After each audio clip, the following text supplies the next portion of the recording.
Assalamualaikum, apa khabar semua? Terima kasih kerana sudi singgah ke channel saya. Saya harap semua penonton berada dalam keadaan sihat dan bahagia selalu, insya-Allah. Dalam video kali ini saya nak berkongsi dua kisah seram. Kedua-dua kisah ni datangnya daripada kiriman penonton. Kisah pertama adalah tentang hantu kambak dan kisah kedua pula berlaku di negeri Sabah. Berlaku pada bulan Ramadan tahun 2012.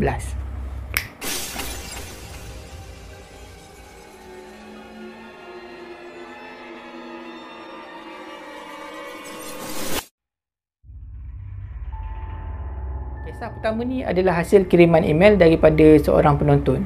Penonton tu berasal daripada Sarawak. Nama samaran penonton ni adalah Apai. Saya yakinlah penonton yang dah biasa menonton di channel ni pasti pernah dengar cerita daripada Apai. Dalam kisah kali ni, Apai bercerita tentang sejenis hantu yang dikenali sebagai hantu kambak. Hantu kambak ni tinggal di dalam hutan dan dia selalu menjelma sebagai seorang kanak-kanak. Tak pastilah dia menjelma sebagai kanak-kanak perempuan ataupun kanak-kanak lelaki. Bila hantu kambak ni menjelma, ada sesuatu yang tak normal pada tubuh dia. Katanya Apai, hantu kambak ni mempunyai sepasang kaki yang terbalik. Dan bila hantu ni berjalan, dia akan meninggalkan jejak. Dan kalau orang tengok jejak tu, orang akan keliru. Sebab bila dia berjalan ke depan, jejak dia kelihatan seperti dia berjalan ke belakang. Dan hantu ni cukup suka membuatkan orang sesat dalam hutan. Ada yang sesat 2-3 hari, ada yang sesat sampai berminggu-minggu baru boleh keluar. Semuanya bergantung kepada pengalaman orang tu, ilmu orang tu. Orang yang berilmu ni akan ada peluang yang cerah lah untuk keluar dalam masa yang singkat. Tapi sebaliknya, kalau orang tu dia tak ada ilmu hutan dia kurang, tak tahu langsung petua-petua ataupun selok-belok hutan, makin tipis lah peluang dia nak keluar daripada disorok oleh hantu kambak ni. Kisah ni berlaku pada tahun 2006. Pada masa tu Apai masih lagi belajar di sebuah IPT di Kuching, Sarawak. Bila dah dekat nak cuti semester, Apai ni memang daripada awal lagi dah merancang untuk balik ke kampung. Perkara ni bukanlah satu benda yang pelik, sebab Apai memang dia dibesarkan di kampung.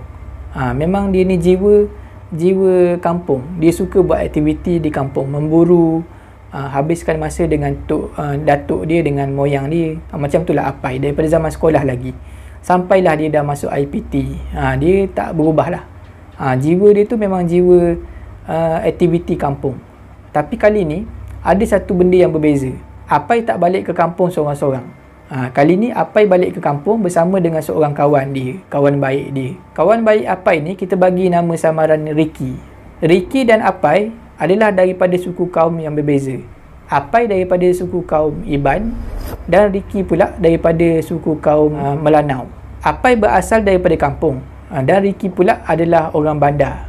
Apai selalu ceritakan dekat Ricky ni pasal kampung dia. Kampung dia cantik, banyak hutan-hutan yang tak terusik oleh orang luar. Maknanya hutan dara lah. Hutan dara yang cantik. Lepas tu keadaan sungai-sungai, air terjun semua cantik. Dia selalu cerita dekat Ricky. Jadi Ricky ni dia teringin nak tengok suasana tu dengan mata kepala sendiri. Jadi pada cuti semester tu, Apai bawa lah Ricky balik ke kampung dia. Pada masa tu Apai dan juga Ricky memang dah berpakat daripada awal. Cuti semester kali ni Ricky ikut Apai balik ke kampung dia, kampung Apai. Tapi cuti semester akan datang, Apai pula yang kena ikut Ricky ni balik ke rumah Ricky. Dipendekkan cerita sampailah cuti semester. Jadi Apai dan juga Ricky pergilah ke stesen bas, beli tiket semua. Pukul 10 malam dia orang mula bertolak. Bertolak daripada Kuching tu pergi ke Bandar Sibu. Dan macam biasalah, bila dah sampai dekat Bandar Sibu tu, dia orang perlu menaiki bot ekspres menuju ke Pekan Kanawit. Daripada Pekan Kanawit tu pula nak pergi ke kampung Apai ni, dia orang perlu menaiki perahu. Sekitar 7 ke 8 jam barulah sampai ke kampung Apai. Pada masa tu Apai dia balik ke kampung, dia tak bagi tahu atuk dia. Saja dia nak buat surprise lah dekat atuk dia. Pada masa tu Ricky ni memang cukup seronok. Seronok sebab nak pergi tengok sendiri suasana di kampung Apai. Walaupun dia dah penat berjalan jauh, tapi tetap di wajah dia tu jelas menunjukkan air muka yang seronok dan juga teruja. Tak lama lepas tu sampailah dia orang berdua ni ke rumah panjang atuk Apai. Bila Apai dah masuk dalam rumah panjang tu, Apai jumpalah atuk dia. Atuk dia sikit pun tak terkejut. Sebab katanya atuk Apai dah dapat mimpi malam sebelumnya. Atuk Apai dapat mimpi ada seorang pahlawan ni balik ke kampung. Dia cakap macam tu lah dekat Apai. Padahal atuk Apai ni tak ada mimpi apa-apa pun. Dia cuma bergurau aja dengan Apai. Masa tu Apai tanya atuk dia, "Tok, mana senapang? Saya nak pergi memburu malam ni. Nak bawa si Ricky ni memburu dengan saya." Atuk pun tunjuklah dekat Apai dekat mana dia simpan senapang. Pada malam tu, bila dah siap makan malam semua, lebih kurang pukul 8 malam, Apai dan juga Ricky mula meninggalkan rumah panjang tu. Pergi ambil perahu dan mula menelusuri sungai besar nak menuju ke tempat memburu. Pada masa tu Apai dia tak bawa Ricky ni pergi kat tempat dia biasa pergi dengan atuk dia tu, pergi ke kawasan anak-anak sungai ni, sebab Ricky tak ada pengalaman memburu. Jadi kalau nak pergi ke anak sungai, kawasan dia agak susah, agak sukar, agak mencabar. Jadi kesian dekat Ricky ni. Jadi pada masa tu Apai ni cuma bawa di kawasan sungai besar sajalah. Pada masa tu memang 100% Apai yang handle lah. Apai bawa perahu, Apai yang handle enjin sangkut tu. Sebab Ricky ni memang tak pandai. Dia tak tahu macam mana nak guna enjin sangkut tu, macam mana nak buatkan perahu tu bergerak. Memang 100% harapkan Apai lah pada masa tu. Bila Apai dan juga Ricky dah sampai di sebuah jeram, Apai ternampak ada sepasang mata. Apai sekali dia tengok, dia dah kenal. Mata apa sebenarnya benda tu? Benda tu adalah pelanduk. Jadi Apai pada masa tu dia padamkan lampu yang ada di kepala dia. Kemudian dia minta Ricky ni buat benda yang sama. Dia suruh Ricky ni padamkan lampu yang ada dekat kepala dia. Dia padamkan lampu tu sebab tak nak bagi pelanduk tu perasan kehadiran dia orang berdua di kawasan tu. Apai pun mula halakan muncung senapang dia ke arah pelanduk tu. Dan dia mula tarik picu. Pom, bunyi letupan senapang tu. Masa tu Ricky tanya, "Pai, kau tembak babi ke?" Masa tu Apai tersenyum je bila dengar Ricky cakap macam tu. Adakah patut dia cakap tembak babi? Padahal benda tu kijang, tapi Apai tak bagi tahu lagi benda tu kijang. Apai masa tu dia perlahankan perahu, kemudian dia dia parking. Dia parking dekat tepi sungai. Lepas tu Apai bagi tahulah Ricky, ni sekarang ni aku suluh dekat tempat ni, kau turun, kau pergi dekat tempat aku suluh. Dekat situ ada binatang yang aku tembak tadi. Kau pergi ambil binatang tu, bawa naik ke dalam perahu ni. Lepas tu Ricky ni ikut je lah. Dia turun daripada perahu, dia pergilah ke arah yang Apai suluh tu. Lepas tu dia dapat dah kijang tu. Dia tak tahu benda tu kijang. Dia angkat, dia pikul, kemudian dia datang balik dekat perahu. Bila Ricky dah sampai dekat perahu tu, Ricky ni jadi excited. Ricky cakap, "Ye, kita dapat rusa. Pandai yang kau tembak rusa ni." Masa tu Apai ketawa lah. Lepas tu dia bagi tahulah Ricky ni, "Itu bukan rusa, Cik Ricky oi. Itu kijang." Pada masa tu Ricky ni dia sedang letak kijang tu dalam perahu. Masa tu dia jawab lah. Dia cakap, "Oh, kijang rupanya, aku ingat rusa. Aku memang tak reti beza macam mana rusa, macam mana kijang ni." Dia orang pun mula sambung balik perjalanan. Pada masa tu Apai ada pesan dekat Ricky. "Ricky, kalau boleh kau jangan kuat sangat suara tu, jangan terjerit-jerit sangat dalam hutan ni. Tak elok." Bila Ricky dengar Apai cakap macam tu, Ricky hanya sekadar senyum saja. Tak lama lepas tu, Apai ternampak lagi ada sepasang mata. Dan pada masa tu Apai sekali pandang dia terus tahu apa yang dia suluh. Pemilik mata tu adalah rusa. Rusa yang bersaiz besar. Sekali lagi Apai padamkan lampu yang ada di kepala dia. Dan dia minta Ricky buat benda yang sama. Padamkan lampu yang ada dekat kepala. Tanpa membuang masa, Apai pun terus halakan muncung senapang dia ke arah rusa tu. Dan dia terus menarik picu. Pom, berbunyi sekali lagi tembakan daripada senapang tu. Lepas bunyi tembakan tu, Apai terdengar bunyi haiwan yang besar berlari. Ini bermakna rusa yang dia tembak tadi tu tak mati dan rusa tu lari. Jadi Apai pun dia parking lah perahu dia ni di tebing sungai. Dan dia turun. Pada masa tu Apai pesan dekat Ricky supaya tunggu dekat perahu.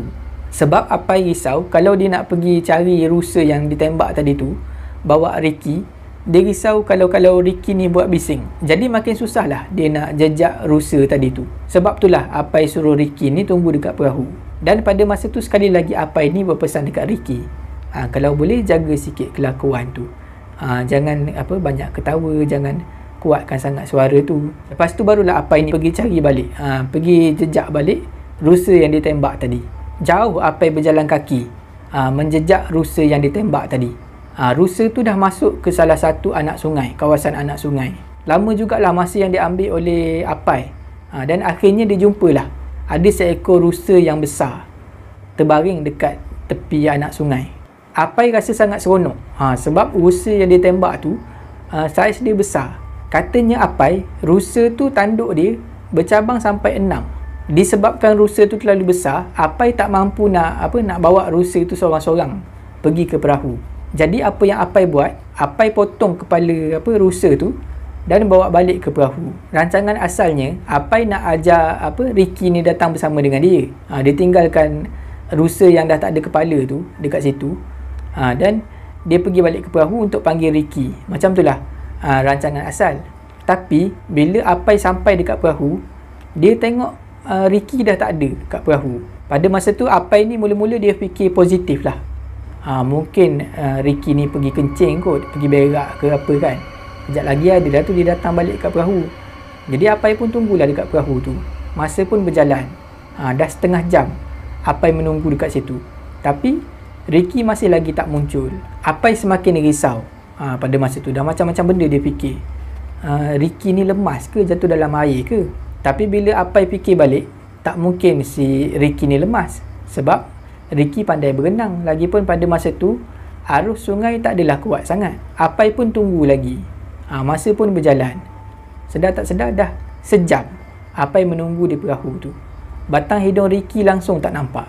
Pada masa tu Apai dah mula cemas. Dia dah mula fikir benda yang bukan-bukan. Tapi Apai dia cuba tenangkan diri. Dia cuba ingat balik apa yang dia pernah belajar daripada atuk dia, daripada moyang dia. Apa yang dia perlu lakukan apabila berada dalam situasi macam tu. Apai pun cepat-cepat bangun daripada perahu tu. Dia turun daripada perahu dan dia mula cari jejak kawan dia, jejak si Ricky. Tapi mencari jejak Ricky dalam keadaan gelap malam macam tu, hanya berbekalkan cahaya lampu di kepala, memang susah lah. Kawasan tebing sungai tu dipenuhi dengan batu. Memang susah nak cari jejak kaki si Ricky tu. Tapi Apai tak putus asa. Dia teruskan usaha mencari. Tak lama lepas tu Apai pun terjumpalah kesan basah pada batu. Masa tu Apai dah rasa lega sikit dah. Apai pun ikutlah jejak yang basah tu. Jejak yang basah tu menuju ke arah sebatang pokok yang besar. Bila dah sampai dekat pokok besar tu, jejak tu hilang. Apai masa tu dah rungsing lah. Dah rasa pelik, dah rasa lain macam lah pada masa tu. Macam mana jejak tu boleh hilang dekat situ?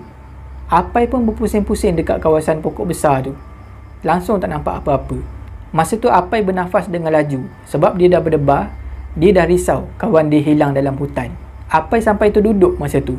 Fikiran Apai dah buntu. Dia tak tahu nak buat apa. Bila Apai duduk di bawah pokok tu lah, Apai terperasan satu benda. Apai ternampak ada tapak kaki kecil, bersaiz kecil. Dan pada masa tu Apai yakin tapak kaki tu adalah tapak kaki kanak-kanak, bukan tapak kaki haiwan. Apai dah mula rasa lain macam pada masa tu. Apai pun ikut jejak tapak kaki kecil tu. Tapak kaki kecil tu, jejak dia menghala ke arah perahu. Apai pun sampailah balik dekat perahu dia. Bila dah sampai dekat perahu tu, barulah Apai terfikir, boleh jadi benda ni adalah hantu kambak. Masa tu Apai dah jadi takut. Dia bukan takut dekat hantu kambak tu, dia takut kawan dia ni hilang. Jadi Apai pada masa tu dia terus menjerit. Dia panggil nama kawan dia, Ricky. Berkali-kali Apai menjerit memanggil Ricky pada masa tu. Sebab Apai dah risau sangat-sangat. Bila dah puas dia panggil Ricky, tak ada respon, Apai ni duduk sekejap. Kemudian dia tenangkan diri balik. Apai cuba ingat balik apa yang atuk dia, apa yang moyang dia pernah ajar. Apabila terjumpa dengan situasi ni, situasi dengan hantu kambak ni, apa yang perlu dibuat. Bila Apai dah tenang tu, barulah Apai teringat apa yang moyang dia pernah ajar. Kata moyang Apai, bila kita dah berada dalam situasi macam tu, ada orang hilang disembunyikan oleh hantu kambak, kita kena tanggalkan kesemua pakaian, termasuklah pakaian dalam. Lepas tu kita kena pakai balik. Tapi bila pakai balik pakaian tu, kita kena pakai dalam keadaan yang terbalik. Jadi Apai pun buatlah apa yang moyang dia pesan. Dia pakai semua baju terbalik, seluar terbalik. Sekali dengan seluar dalam pun terbalik. Lepas tu barulah dia ikut balik jejak tu. Tapi dia ikut jejak kaki kanak-kanak tu sama juga, dalam keadaan terbalik juga. Jadi memakan masa yang lama lah. Pada masa tu dah dekat pukul 1 pagi. Dah sejam lebih Apai menjejak tapak kaki kanak-kanak tu. Akhirnya Apai sampailah ke sebuah pokok yang rendang. Di pokok tu Apai nampak ada kelibat seorang lelaki duduk bersila di pangkal pokok. Dan di bawah pokok rendang tu sangat-sangat bersih. Tak ada daun pun dekat bawah pokok tu. Masa tu Apai mula suluh. Daripada jauh Apai suluh, siapa yang duduk di bawah pokok tu. Lepas tu Apai pun pergi menghampiri lelaki tu. Masa tu barulah Apai nampak, betul lah, lelaki yang duduk tu adalah Ricky. Bila Apai dah sampai dekat depan Ricky, Apai pun panggil lah Ricky. Weh Ricky.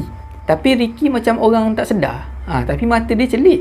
Lepas tu Apai buat benda yang sama dekat Ricky ni. Apai tanggalkan semua pakaian Ricky. Lepas tu Apai pakaikan balik. Tapi masa Apai pakaikan balik pakaian tu semuanya dalam keadaan terbalik.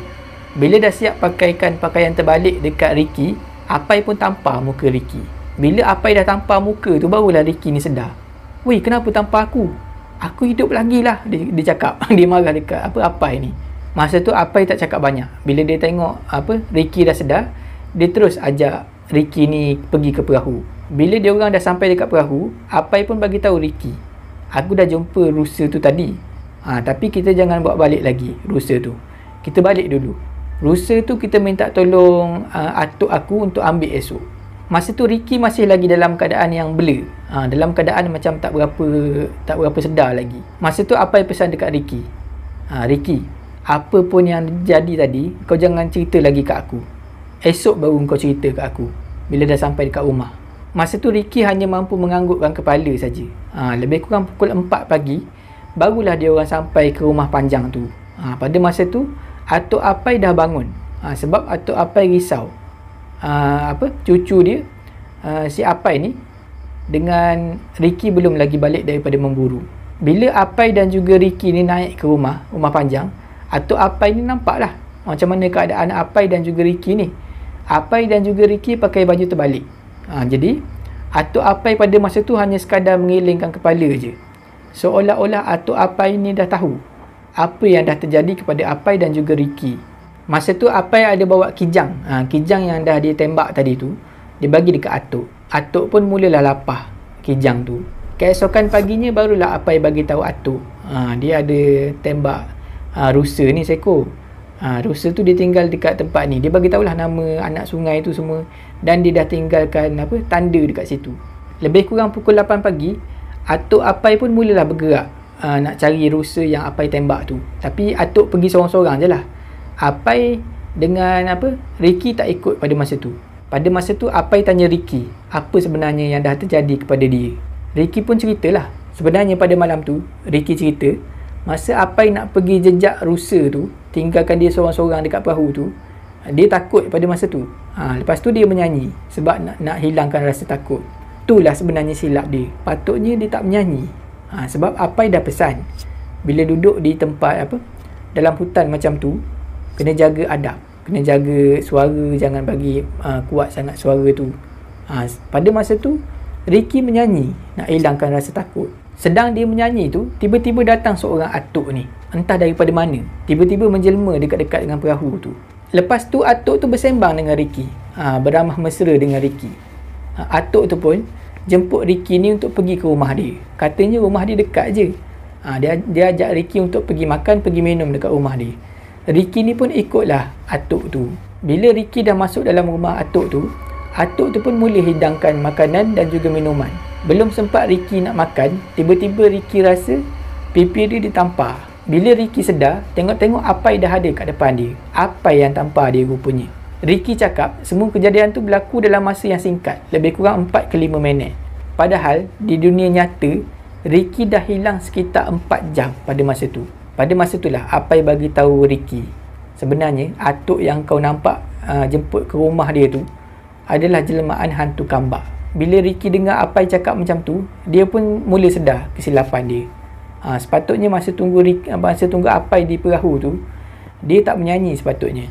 Sepatutnya dia lebih hormatlah keadaan dekat dalam hutan tu.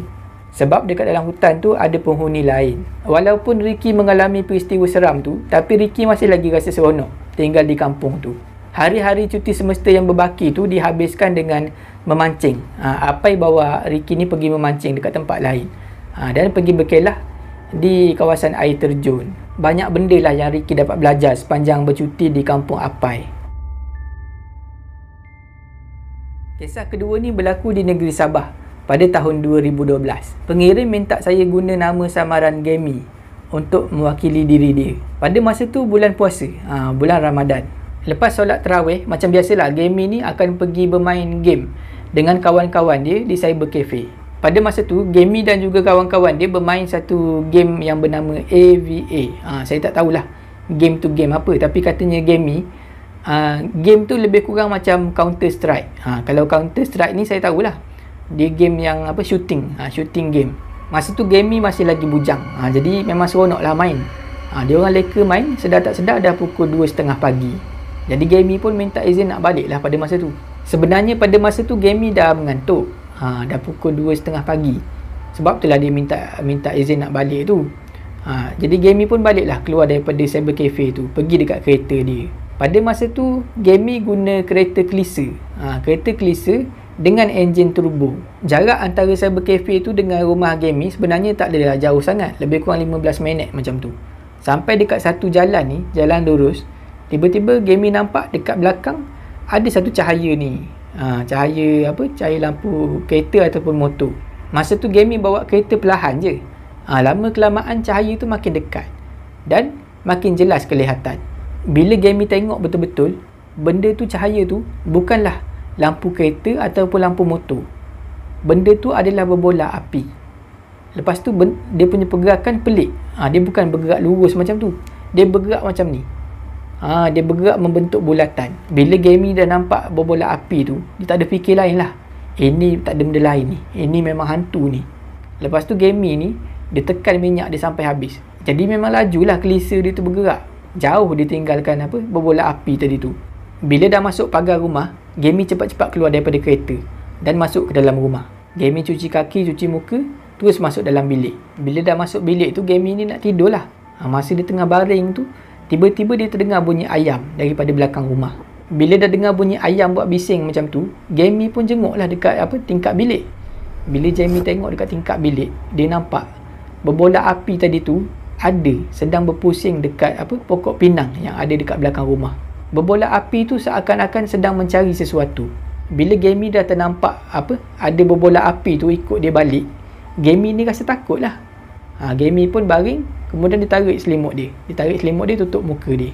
Dia baring macam tu sampailah dia tertidur. Tak lama lepas tu, ayah Gamey pun masuk dalam bilik, kejut Gamey untuk sahur. Gamey pun bangunlah. Masa tu dia masih lagi ingat apa yang terjadi semalam. Bila dah bangun tu, Gamey pun pergilah dekat meja makan. Dia makanlah, dia sahur. Masa tu tinggal dia dan juga adik dia je makan dekat meja tu. Masa tu adik Gamey tanyalah Gamey, "Weh, kau dengar tak semalam ayam kita bunyi bising kat belakang?" Lepas tu Gamey ni jawablah, "Aku pun dengar. Kenapa?" Masa tu adik Gamey bagi tahu Gamey, "Aku nampak ada berbola api terbang berlega-lega mengelilingi pokok pinang dekat belakang rumah kita tu." Bila dengar adik dia cakap macam tu, Gamey ni istighfar lah. Astagfirullahalazim. Rupanya bukan dia seorang yang nampak berbola api tu. Sampai sekarang ni Gamey masih lagi tak tahu makhluk apa yang menyerupai berbola api tu yang ikut dia balik ke rumah. Setakat tu sajalah video saya pada kali ini. Saya harap penonton semua terhibur. Jika anda suka dengan video ni, jangan lupa like, share dan komen video ni. Jangan lupa subscribe dan tekan butang loceng untuk dapatkan notifikasi video saya yang seterusnya. Bagi anda yang nak berkongsi kisah seram, boleh hantar ke alamat email yang tertera dekat bawah. Janganlah takut kepada makhluk, tetapi takutlah pada pencipta sekalian makhluk. Semoga kita bertemu lagi di video saya yang seterusnya, insya-Allah. Assalamualaikum.